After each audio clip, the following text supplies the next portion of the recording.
to do a documentary like this is something that we haven't seen enough in the news. So I'm wondering, can you give us a top line on the trauma that little kids experienced by what they went through?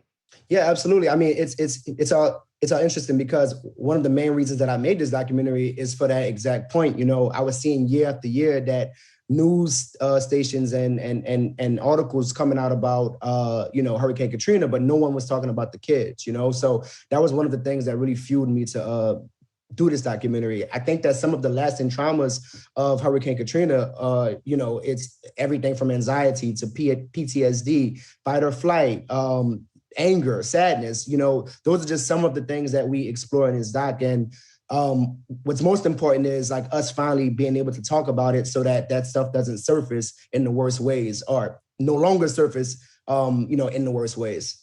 So now there's a whole generation of kids who are now somewhere in their early 20s or early 30s who are living in New Orleans. And what is it that you're seeing? How is it impacting New Orleans today when you have people who are so traumatized by this event? Yeah, well, what's really impacting people is the fact that, we haven't spoken about it, or in the case of the film, many of us have never been asked about it. So, I think that ways that trauma surfaces, it all varies. I think that when it comes to community, if you look at the current state of New Orleans youth, it's a really violent place when it comes to youth culture right now in New Orleans. There's a lot of anger and like a lot of sadness that's coming out of this trauma.